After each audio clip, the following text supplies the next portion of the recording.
하나님 말씀 보시겠습니다. 요한계시록 21장 1절부터 8절까지 말씀입니다.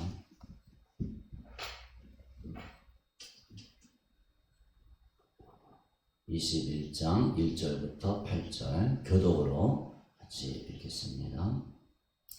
또 내가 새하늘과 새 땅을 보니 처음 하늘과 처음 땅이 없어졌고 바다도 다시 있지 않더라. 또 내가 보매 거룩한 성 새 예루살렘이 하나님께로부터 하늘에서 내려오니 그 준비한 것이 신부가 남편을 위하여 단장한 것 같더라. 내가 들으니 보좌에서 큰 음성이 나서 이르되 보라, 하나님의 장막이 사람들과 함께 있으매 하나님이 그들과 함께 계시리니 그들은 하나님의 백성이 되고 하나님은 친히 그들과 함께 계셔서 모든 눈물을 그 눈에서 닦아주시니 다시는 사망이 없고 애통하는 것이나 곡가는 것이나 아픈 것이 다시 있지 아니하리니 처음 것들이 다 지나갔음이라. 보좌에 앉으신 이가 이르시되 보라, 내가 만물을 새롭게 하노라 하시고 또 이르시되 이 말씀은 신실하고 참되니 기록하라 하시고 또 내게 말씀하시되 이루었도다. 나는 알파와 오메가요 처음과 마지막이라. 내가 생명수 샘물을 목마른 자에게 값없이 주리니 이기는 자는 이것들을 상속으로 받으리라. 나는 그의 하나님이 되고 그는 내 아들이 되리라.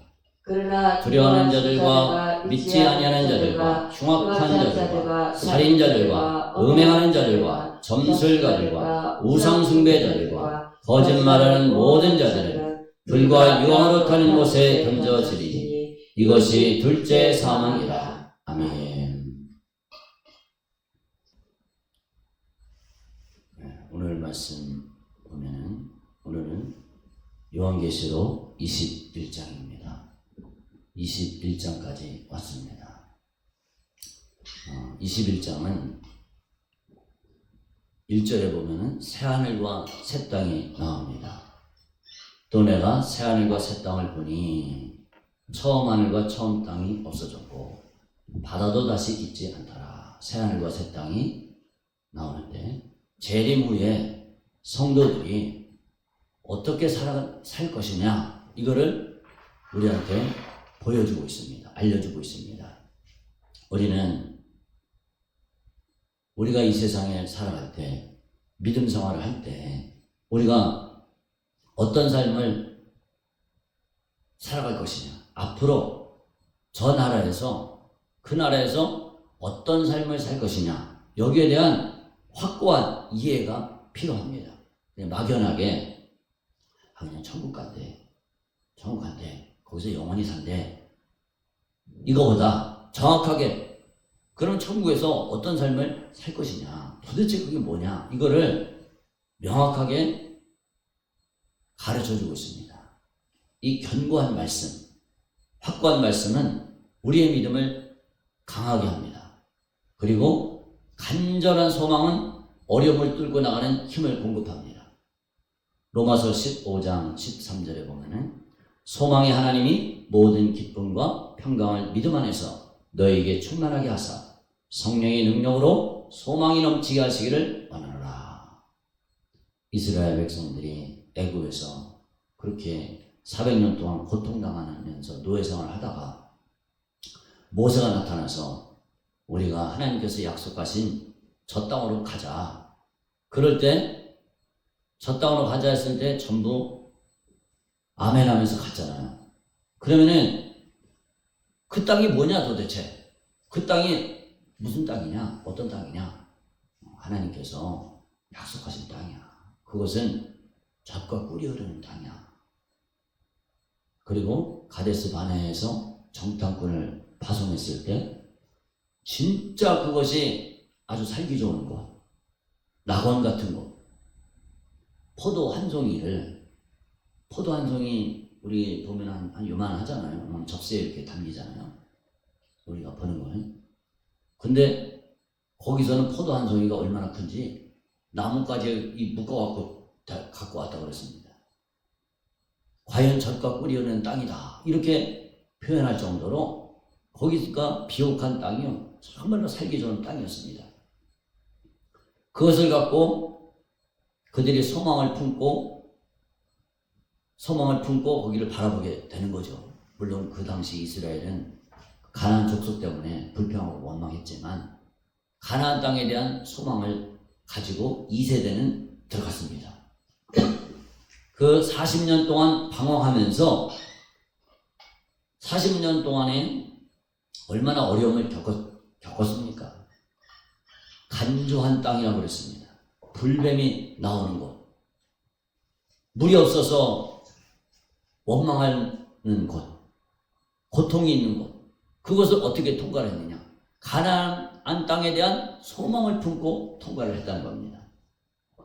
오늘 우리가 이 세상 100년 안팎으로 살아가지 않습니까? 70, 80, 100년 안팎. 오래 살아야 100살 살잖아요. 인생은 생로병사라 그랬습니다. 태어나고 늙고 병들어서 죽는다. 이런 말씀이 있잖아요. 그러니까 인생은 고통이다. 이런 표현이 있습니다. 이 고통이 많은 것, 어려운 것, 힘든 인생, 무엇을 갖고 이 세상을 살아갈 것이냐? 저 영원한 하나님 나라의 소망을 품고 살아가라. 그것이 어떠냐? 어떻게 생겼냐? 그럴 때 21장과 22장이 그것을 말씀해 주고 있습니다.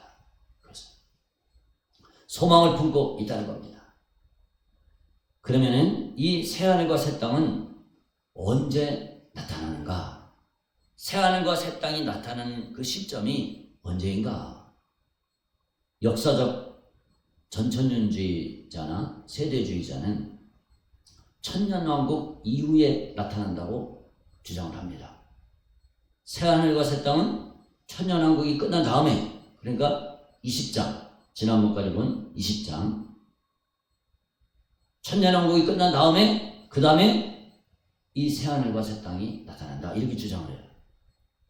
재림 후에 중간 단계로 천년왕국을 또 하나의 지구로 표현을 하고 있습니다.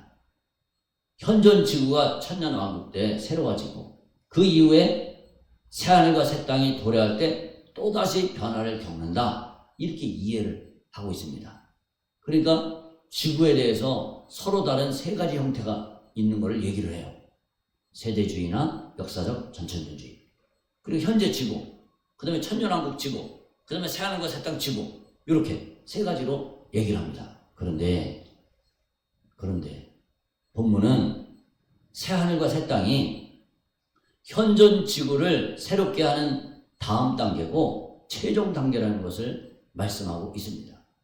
또 다른 단계가 없습니다. 그러니까 쉽게 얘기하면 오직 두 단계만 있습니다. 현재의 지구, 그 다음에 새하늘과 새 땅, 이게 답니다. 이게 다예요. 오직 두 단계만 있습니다. 현재 지구가 새롭게 된 것이 바로 새하늘과 새 땅입니다. 이 부분에 있어서는 무천년 전의 견해가 올바르죠. 그러나 이 무천년주의는 천년왕국이 어떤 형태로든 재림 이후에는 존재하지 않는다고 봅니다. 그러니까 재림 예수님이 오신 다음에 오실 때 천년왕국이 펼쳐질 것이다, 이거를 믿지 않는 거예요. 받아들이지 않습니다. 분명히 알 것은 재림 후에 새롭게 된 새하늘과 새 땅이 존재한다는 겁니다. 천년왕국은 새하늘과 새 땅 이외에 어떤 별도의 땅으로 존재한다. 그 새하늘과 새 땅이 따로 있고 천년왕국이 따로 있고 천년왕국 온 다음에 새하늘과 새 땅이 이렇게 오고, 이렇게 주장을 해요. 근데 우리가 그렇게 사실 많이 배웠습니다. 그런 개념으로 많이 이해를 하고 있어요. 근데 그러지 않습니다. 새하늘과 새 땅 안에 시간적으로 존재를 하는 겁니다. 그러니까 이게 무슨 말씀이냐면, 천년왕국은 주님의 재림 후에 새롭게 된 새하늘과 새 땅에서 사탄이 옥에 갇히고 남겨진 악인들이 바깥 어두운 데 던져진 상황에서 예수님의 성도들과 천년 동안 혼인잔치를 누리는 시간을 말합니다.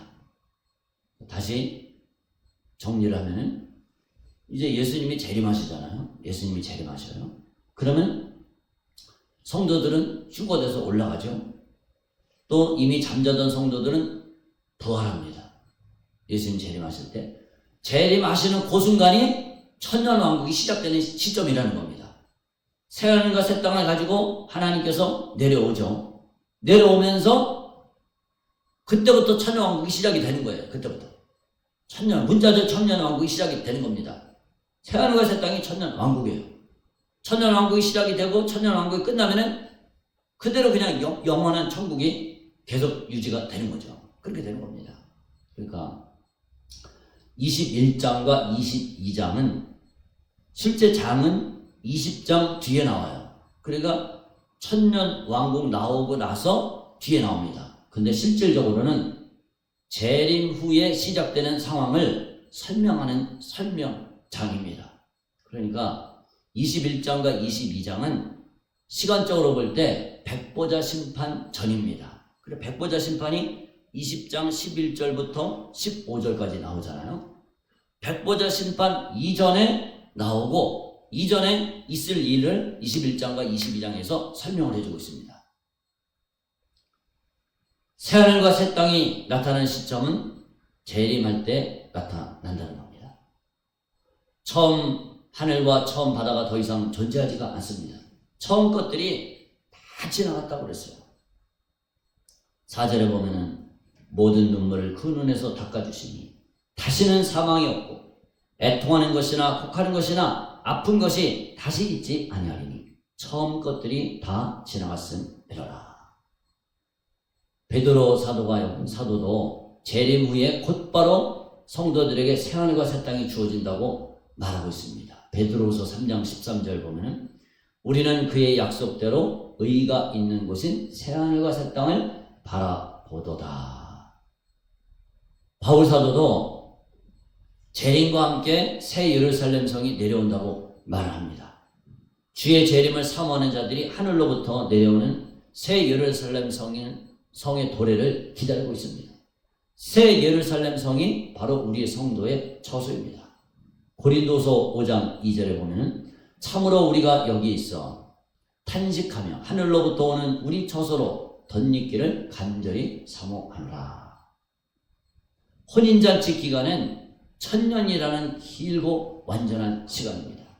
사실 좀 따지고 보면은 우리가 사용하는 이 천년왕국이라는 용어이지 않습니까? 이 용어 자체가 좀 문제가 조금 있다고 봐요. 왜 그러냐면은 이 천년왕국이란 말이 성경에는 없습니다. 왕국이란 용어 자체는 없어요. 천년왕국이란 말보다는 천년 동안 성도들이 예수님과 함께 왕노릇하는 시간이다. 이게 문자를 그대로 받아서 사용하는 것이 맞습니다. 천년은 왜 그러냐면 천년왕국이라는 용어를 별도로 사용을 하면은 별도로 사용하느냐면 새하늘과 새 땅 말고 뭔가 또 천년왕국이라는 뭔가 또 어떤 시스템이 어떤 새로운 시스템이 또 있는 것처럼 그렇게 오해를 불러일으킬 수가 있거든요. 그게 아니라 새하늘과 새 땅 안에서 천년 동안 성도들이 예수님과 함께 왕노릇하는 시간이다.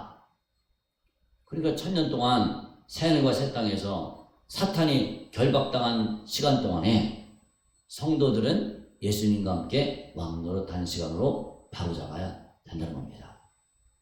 예수님이 이 땅은 이제 재림하시고 심판 재앙들이 마무리가 될 때, 심판 재앙이 마무리가 될 때 성부 하나님의 선포하심으로 새하늘과 새 땅으로 변화가 됩니다. 우리 5절을 같이 한번 읽어볼까요? 5절 같이 읽어보겠습니다. 보좌에 앉으신 이가 이르시되 보라 내가 만물을 새롭게 하리라 하시고 또 이르시되 이 말씀은 신실하고 참되니 기록하라 하시고. 아멘. 심판 재앙들이 다 이제 마무리가 되면은 성부 하나님이 선포하십니다. 내가 만물을 새롭게 한다. 그러니까 창조주 하나님이 권능으로 이제 이 세상이 새롭게 다시 변화가 된다는 겁니다. 2절에 보면은 거룩한 성 새 예루살렘이 하나님께로부터 하늘에서 내려오니 그 준비한 것이 신부가 남편을 위하여 단장한 것 같더라. 하나님께서 아름다운 새 예루살렘 성을 준비해갖고 내려오십니다. 보좌에서 큰 음성이 나니까 하나님의 장막이 사람들과 함께 있다. 하나님이 그들과 함께 계시겠다. 그들은 하나님의 백성이 되고 하나님은 친히 그들과 함께 계신다.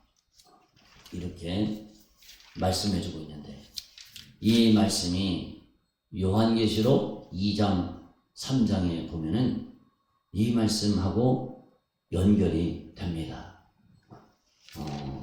빌라델비아 교회에게 쓰시는 말씀 중에서 3장 12절에 보면은 이렇게 되어 있습니다.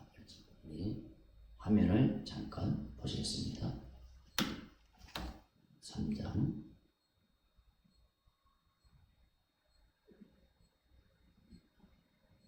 계시록 3장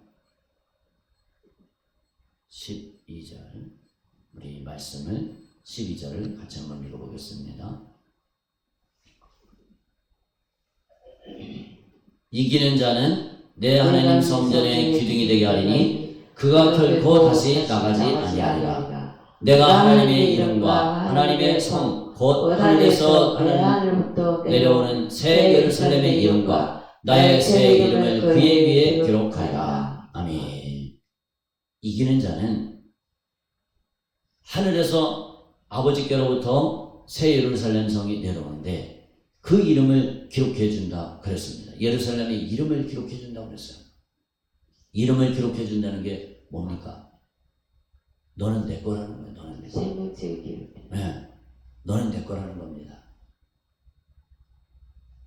이 새 이름을 그 위에 기록을 하는데, 우리가 보통 누가 이름을 짓습니까? 부모가 이름을 짓잖아요. 자녀들 이름을 부모가 짓습니다. 옛날에 보면은 할아버지가 이름을 짓기도 하고, 주로 이제 저는 작은아버지가 제 이름을 졌다고 그러시더라고요. 작은아버지가 굉장히 똑똑하고 면서기도 하시고 그러셔서, 어쨌든 부모가 이름을 짓습니다. 뭐 다른 사람한테 부탁하거나 해도 부모가 그거를 인정을 해야지 이제 동사무소 와서 주민센터 가서 등록을 하지 않습니까? 부모가 인정을 해야지. 이름을 준 거는 너는 내 아들이라는 거예요. 너는 내 자식이다. 새 예루살렘의 이름이 기록된다. 그거는 너는 내 거라는 겁니다. 우리가 주님의 것이라는 거예요. 우리가 주님의 소유라는 겁니다. 근데 누가 그렇게 되느냐? 이기는 자가 그렇게 된다는 거예요. 이기는 자가. 이기는 자는 내 하나님 성전의 기둥이 되게 하겠다. 귀 있는 자는 성령이 교회 들어가실 말씀을 들을지어다. 이기라는 겁니다. 빌라델비아 교회 하신 말씀이, 내가 내 행위를 아노니 내가 작은 능력을 가지고도 내 말을 지키며 내 이름을 배반하지 아니하였도다.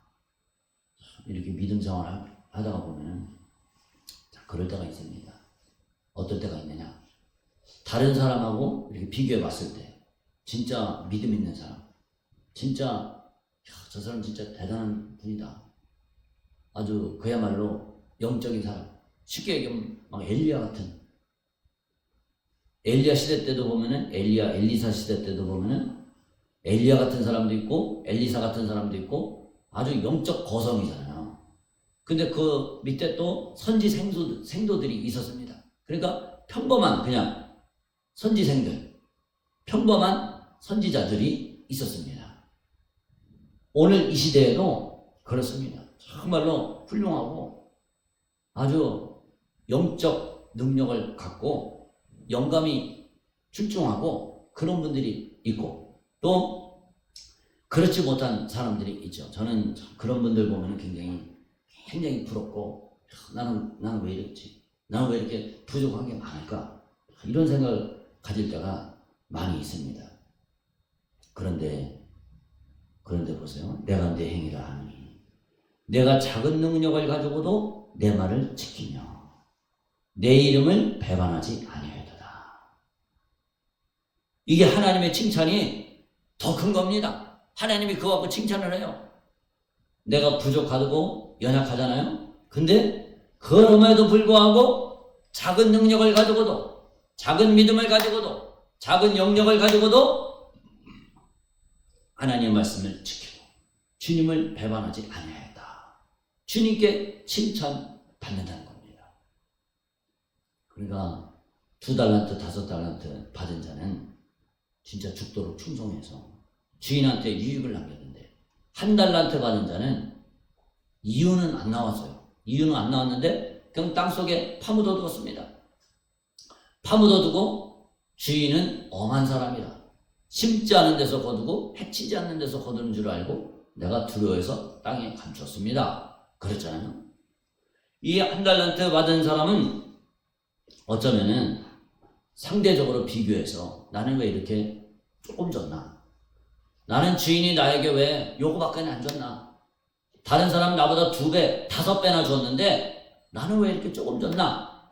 그거 갖고 어쩌면은 그거 갖고 불평하고 불만하고 나는 위축되고 그래서 못한 것일 수도 있습니다. 우리가 하나님 앞에 받은 능력, 어떤 믿음 이런 것이 다른 사람과 비교해 볼 때 나는 왜 이거밖에 안 되나 이렇게 해서 좌절하고 낙심하고 낭망하고 그러고 있다가 1달란트 받은 자처럼 그냥 하나님이 준 거 활용하지 않고 써먹지 않고 그러다가 어떻게 됩니까? 그러다가 이제 장사를 안 하면은 열매가 없고 남기지 않으면은 주인한테 책망을 받습니다. 책망 받는 정도가 아니라 주인한테 그 나라에서 예루살렘 성에 못 들어가고 쫓겨난다는 겁니다. 우리는 남하고 비교하지 말고. 왜? 그렇잖아요. 베드로하고 요한하고 이렇게 있을 때 어떻게 되겠습니까? 늙어선 내 팔을 벌리리니 남이 내게 띠띠우고 원치 않은 곳으로 데려가리라. 그러면 이 사람은 어떻게 되겠습니까?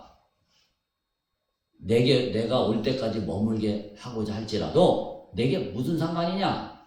너는 나를 따르라. 다른 사람하고 우리는 비교의식 속에 빠지면은 이게 깔아앉게 되고 그렇게 됩니다. 또 한편으로는 저 사람보다 내가 조금 낫지. 내가 저 사람보다 어떤 믿음이나 어떤 달란트나 재능이나 이런 게 내가 저 사람보다 조금 낫지. 이러면은 괜히 우월감을 갖게 되고 작게 되면은 괜히 열등감을 갖게 되고 영적인 면에서도 같다는 거예요. 근데 그렇게 할 필요가 없다는 겁니다. 각각 재능대로 우리에게 재능을 주셨고 우리의 믿음의 분량이 다 다르다는 거예요. 근데 동일하게 하나님이 요구하는 것은 뭘 요구하냐? 내가 내 행위를 아노니 내가 작은 능력을 가지고도 내 말을 지키며 내 이름을 배반하지 아니하였도다. 하나님 말씀을 지키고 주님을 배반하지 않는 것, 이거는 누구에게나 다 적용이 됩니다. 내게 능력이 적건 많건 내 믿음이 분량이 크든 작든 내가 가지고 있는 그 한계 내에서 최선을 다해서 죽기까지 충성해서 열매를 맺는 것, 그것이 우리 모두에게 주어진 요구요, 우리 모두에게 주어진 하나님의 사명이라는 겁니다. 우리는 그 사명을 감당해야 됩니다. 4절에 보면은 모든 눈물을 그 눈에서 닦아주시니 다시는 사망이 없고 애통하는 것이나 곡하는 것이나 아픈 것이 다시 있지 아니하리니 처음 것들이 다 지나갔으니라. 처음 것이 뭡니까? 처음 것이 1절에 보면 처음 하늘과 처음 땅, 바다. 처음 것은 어떤 땅입니까? 원래 하나님께서 이 세상을 아름답게 창조를 하셨잖아요. 아름답게 보시기에 좋았더라 보시기에 심히 좋았더라는 걸로 마무리가 됩니다. 그렇게 아름답게 다 만들어냈어요. 근데 우리가 잘 아는 대로 아담과 하와가 뱀의 말을 듣고 타락을 했습니다. 하나님의 말씀을 어겼습니다. 하나님이 준 것이 얼마나 많습니까? 하나만 못 먹게 했어. 선악을 알게 하는 나무의 열매는 먹지 말아라. 그것을 먹는 날에는 정령 죽으리라. 반드시 죽으리라. 다른 거는 다 허용을 했습니다. 근데 허용 안 한 거 그 한 가지. 마귀가 너 그거 먹는 날에는 하나님과 같이 될 거야. 눈이 밝아져서 선악을 분별할 거야. 그 얘기를 딱 듣는 순간에 아담과 하와는 하나님 왜 저거 못 먹겠지?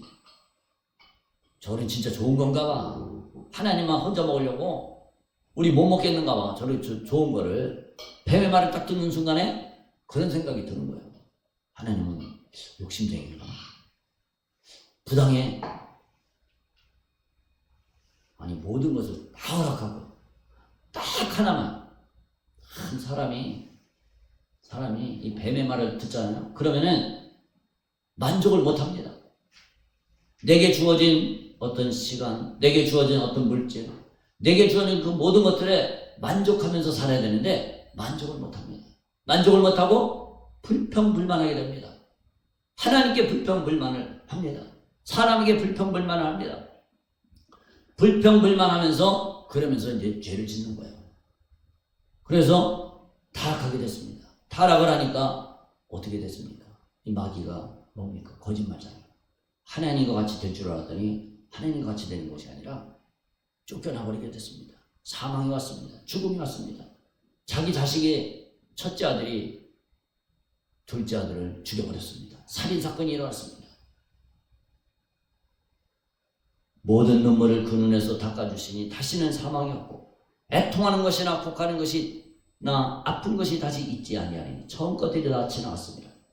처음것 주님이 만드신 아름답게 만드신 그거를 다 타락을 시켜서 이 세상에게 뭐가 오겠습니까? 눈물과 이 세상에 고통이 있게끔 만들었습니다. 아담과 하와가 얼마나 애통하고 곡을 했겠습니까? 자기 자식이 죽었어요. 자기 가정에 살인사건이 일어났습니다. 죽음이 뭔지 몰랐는데 살인사건이 일어났습니다.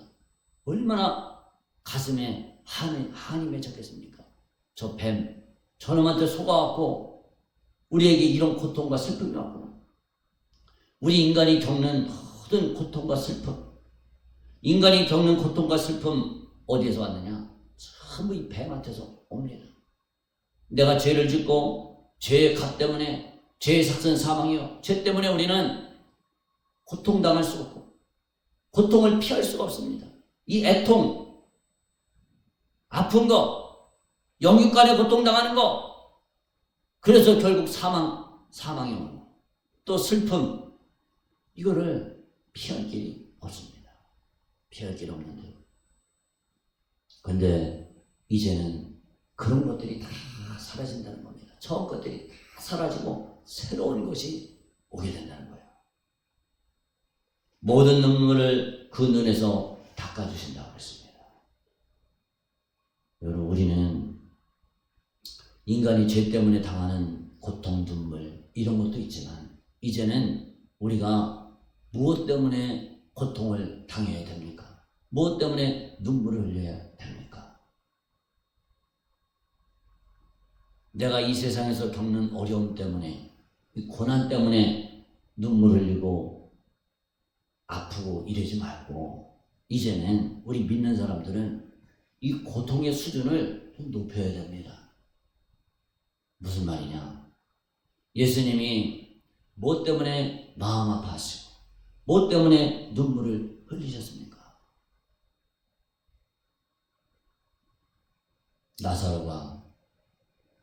나사로가 병들었다가 죽었습니다.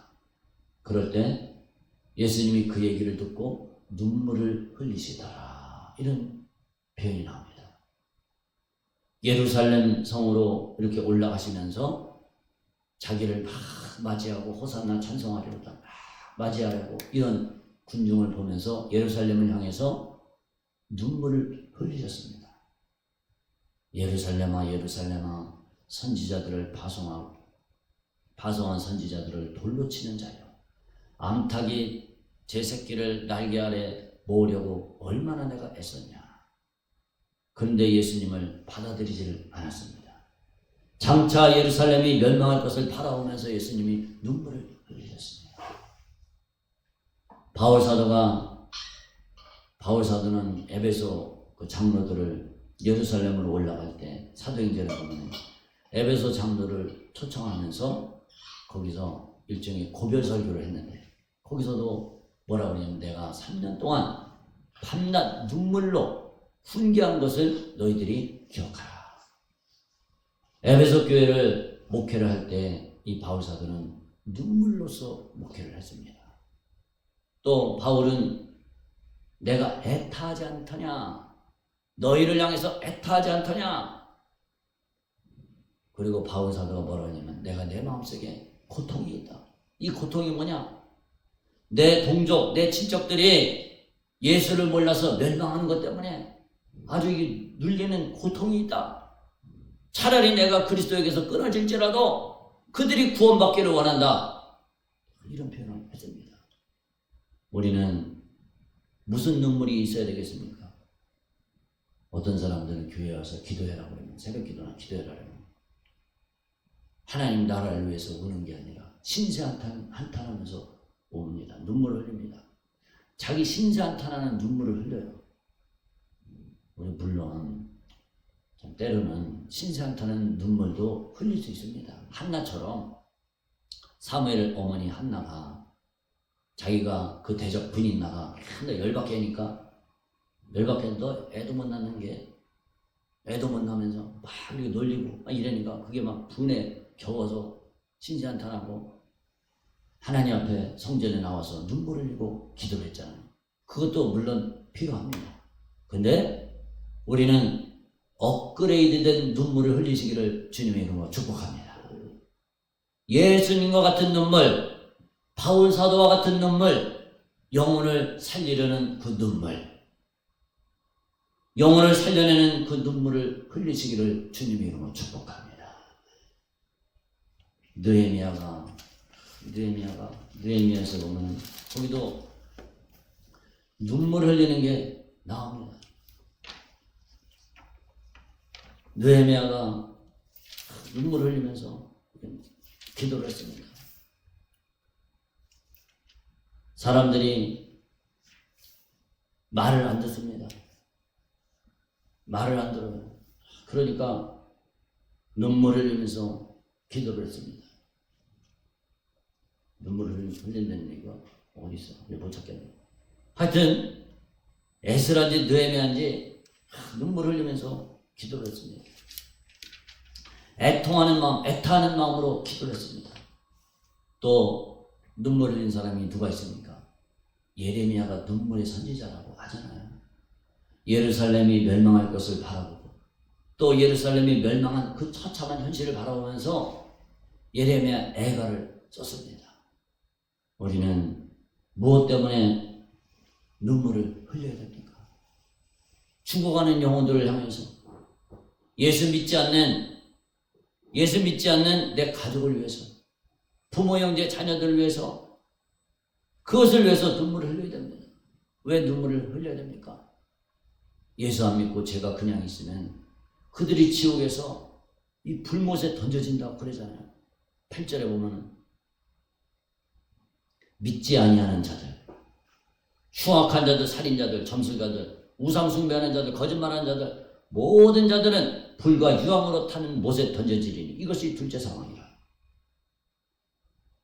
예수를 몰라, 믿지 않아, 우상 숭배에 거짓말에 전부 불과 유황 못에 던져져서 둘째 사망을 받게 된다는 거예요.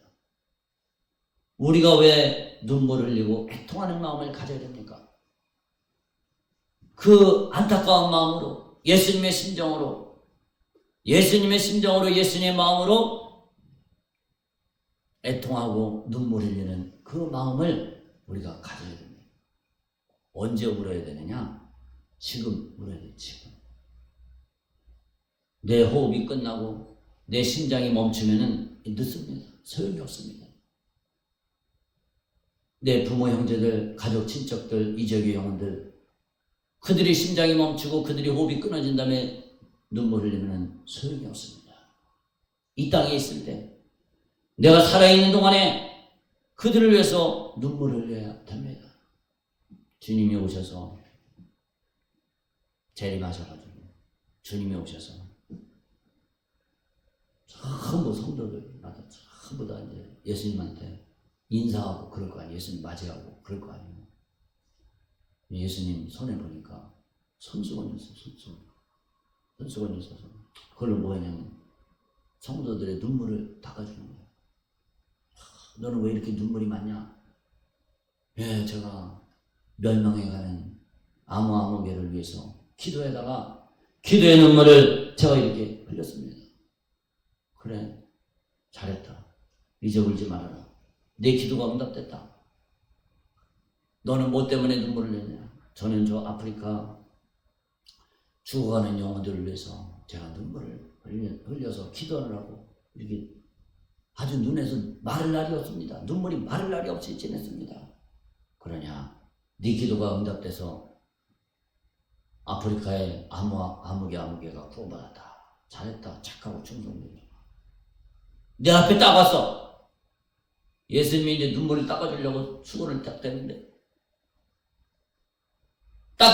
닦을 게 없어. 내 앞에 딱 왔을 때 닦을 게 없어. 예수님이 내 얼굴 쳐다보면서 너 왜 그래? 너 왜 눈물이 없냐? 내 눈물에 왜 눈물이 없어? 그 뭐라 그래? 할 말이 없잖아요. 할 말이 없어. 뻘쭘해요. 다른 사람들은 다 눈물 흘리면서 기도하고 나도 네 영혼을 살리려고 너의 영혼을 살리려고 애통하면서 눈물 흘리면서 기도하고 했는데 종이 주인보다 높지 못하다. 너 몰라? 주인도 울었는데 주인도 종들을 위해서 울었는데 내가 무슨 배짱으로 너는 왜 죽어가는 영혼들을 위해서 눈물 한 방울 없냐? 그럼 그때 가서 어떻게 되겠어요? 그때 가서 아이고 잘못했습니다. 그 늦은 거예요. 그때 늦은 겁니다. 그럼 뭐라 그럽니까? 옆에 있는 천사로 이 무익한 종을 바깥 어두운 가운데 쫓아내라. 거기서 슬피 울며 이를감이 있으리라. 전도를 못하면 울기라도 해야 될 거 아니야? 울기라도 했어야 될 거 아니야? 이자를 네 돈을 갖고 별일을 주는 은행에 맡겨서 이자라도 받아 챙겨놨어야 될 거 아니야? 전도를 못하면은 눈물이라도 보여줘야 될 거 아니야? 이자라도 받게 해야 될 거 아니야? 그럼 이제 그때 후회하면 늦습니다. 우리 모두가 다 이런 주님의 심판대 앞에 놓여져 있습니다. 우리는 오늘 살아갈 때 주님의 심판대를 보면서 살아가야 돼. 진짜 주님의 심판대를 내가 바라보면서 이 장면을 바라보면서 우리가 살아가야 된다는 겁니다. 진짜 이 삶과 죽음이 다윗이 그랬잖아요. 이 요나단을 만났을 때 사울 왕이 자꾸 죽이려고 그러니까 이 삶과 죽음이 한 발자국이다. 한 발자국만 뛰면 죽음이다. 바로 코앞에 있다. 우리 죽음이 진짜 언제 내가 주님 앞에 심판대 앞에 설지 모르잖아요. 오늘 주님 앞에 서게 될지 모릅니다. 그러니까 오늘 내가 주님 앞에 간다 생각하고 그렇게 살아야 됩니다. 그렇게 살아야 돼요. 살아있다고 해서 호흡한다고 해서 다 살아있는 것이 아닙니다. 죽음이 가깝게 있습니다. 진짜 가깝게 있어요. 한 걸음입니다.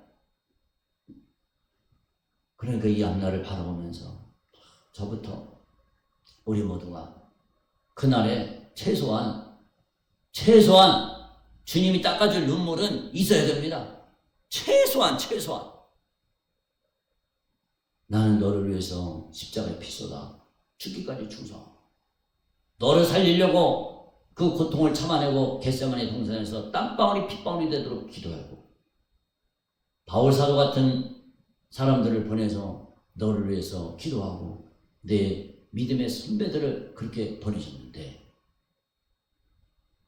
최소한 그 영혼들을 위해서 내게 맡겨진 영혼들을 위해서 흘려야 될 눈물이 있어야 되지 않겠느냐?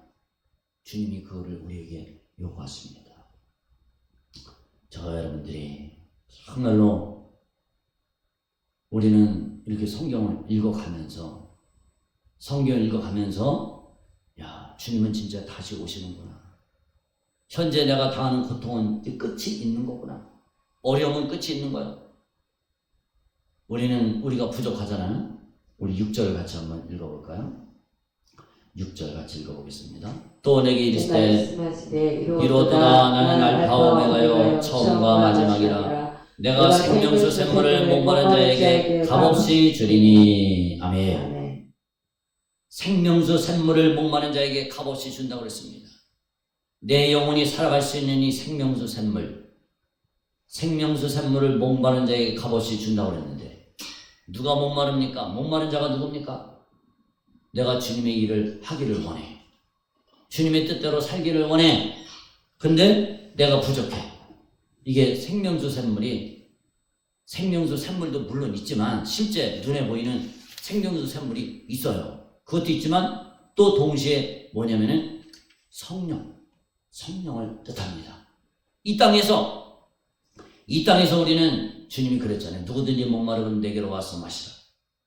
나를 믿는 자는 성경의 이름과 같이 그 배에서 생수의 강물이 흘러나리라. 성령, 이는 그를 믿는 자들이 받을 성령을 가리킵니다. 우리의 삶은 철저히 성령의 인도 따라가고 성령의 생명수 샘물을 마셔야 그래야 우리 영혼이 살 수가 있습니다. 주님 내게 생명수 샘물을 날마다 공급해 주세요. 주님의 힘으로 살게 해주세요. 정말로 영혼들을 사랑하고 그들을 위해서 흘릴 눈물을 주세요. 내 가족들이 멸망해 가는데 예수 믿지 않아서 지옥으로 떨어지는데 둘째 사망에 떨어져 가는데 그것을 봐야 됩니다. 내가 보면서 기도해야 됩니다. 주님 내게 이런 사랑을 주세요. 흘릴 눈물을 주세요. 예수님의 눈물을 주시고 바울 사도에게 주셨던 사도들에게 주셨던 그 눈물을 주셔서 나는 할 수가 없습니다. 내 마음은 완악합니다. 너희가 피를 불어도 춤추지 않고 가슴을 쳐도 곡하지 않는다. 곡하여도 가슴을 치지 않는다. 메마른 시대, 영적으로 무감각한 시대를 살아가고 있다는 겁니다. 참 나부터 죽어가는 자들을 위해서도 그들을 위해서 애통하지 않고 눈물이 부족합니다. 이게 오늘날 타락한 시대입니다. 믿는 자들이 타락한 시대라는 겁니다. 죽어가는데도 가만 냅둬. 그들을 위해서 울지 않아. 눈물 흘리지 않아. 이게 영적으로 타락한 시대예요. 우리는 주님의 능력으로, 성령의 능력으로, 성령의 권능으로 눈물을 흘리면서 생명수 샘물을 공급받을 때 그때 우리는 애통하면서 눈물 흘리면서 기도할 수 있고 그들을 건져낼 수 있다는 겁니다. 주님이 그 기도를 들으시고 하나님이 역사하신다는 겁니다. 예전 교회 부흥을 위해서 이렇게 기도를 했는데 교회 부흥을 위해서 기도를 했는데 권사님이 뭐라고 그러시냐면 하나님이 뭐라고 그러시냐면 권사님이 그래요. 교회가 부흥이 되려면 이 의자를 눈물로 다 적셔야 목회자하고 목사님하고 사모님하고 눈물로 다 적셔야 그래야 부흥이 된대요. 하나님 말씀에. 그런데요. 제가 그 말씀을 들었어요. 그래서 권사님 말씀이 맞다고 제가 그랬어요. 그거는 저는 그래요. 모든 교회가 다 그렇다고 봅니다. 모든 교회가 교회 부흥이 그냥 되는 것이 아니라 우선은 목회자부터 이 재단, 이 의자를 진짜 눈물로 적셔야. 그래야지 그 기도를 들으시고 하나님이 응답해 주십니다. 바울 사도는 유대인이나 헬라인이나 로마인이나 야만인이나 내가 다 빚진 자다. 이렇게 고백을 했습니다. 그는 복음의 빚 갚는 자의 심정으로 살았습니다. 우리는 빚진 사람들입니다. 이제는 빚을 갚아야 돼요. 내가 갚을 수 있나요? 주님이 내게 생명수 샘물을 공급해 주실 때, 성령의 능력을 부어 주실 때 우리가 이 빚진 자의 심정을 갖고 그들을 건져낼 수가 있습니다. 주님 내게 영혼을 위해서 흘릴 수 있는 눈물 주시고 이 교회를 눈물로 적셔서 이곳을 눈물로 적셔서 정말로 구원받는 역사가 나타나게 해주세요. 우리가 할 수 있는 일이 무엇이 있겠습니까? 내가 주님 앞에 할 수 있는 게 뭐가 있겠습니까? 하나님께 기도하는 것밖에 없습니다. 내가 기도할 때 주님이 역사하십니다. 성령이 역사하십니다. 우리 모두 저와 여러분들이 이런 믿음의 사람들, 신앙의 사람들, 예레미야처럼 눈물의 선지자가 돼서 정말로 하나님의 영광을 나타내고 주님의 뜻을 이루는 우리 모두가 되시기를 주님의 이름으로 축복합니다. 아멘. 기도하겠습니다.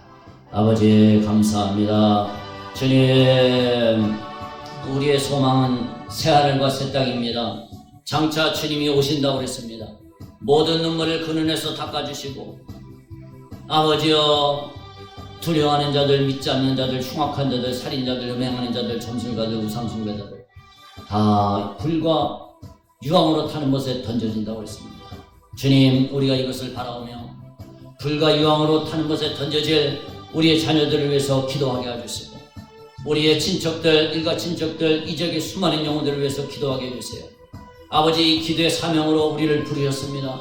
주님, 내게 성령 충만하게 해주시고 생명수 샘물을 날마다 공급해 주셔서 정말로 그들을 위해서 흘릴 눈물을 주시옵소서.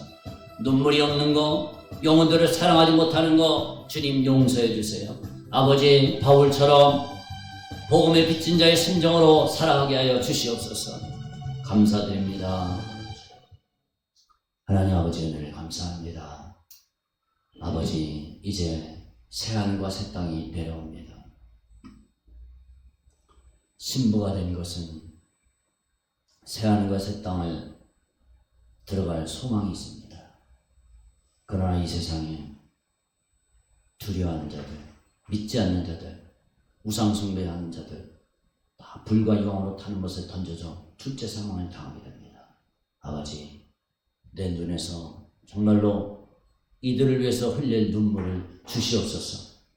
내 속에는 영혼을 향한 사랑이었습니다. 내 이웃을 내 몸과 같이 사랑하라고 그랬습니다. 주님, 예수 믿지 않으면 지옥 갈 수많은 영혼들을 위해서 흘릴 눈물을 주시옵소서. 예레미야의 눈물을 주시고 바울 사도의 눈물을 주시옵소서. 아버지, 그래서 정말로 하나님의 뜻을 이루게 해주세요. 아버지, 주님 오시는 날 악하고 게으른 종이라는 책망받지 않게 해주시고 착하고 충성된 종이라는 칭찬받는 우리 모두 다 되게 하여 주시옵소서. 예수님 이름으로 기도드렸습니다. 아멘.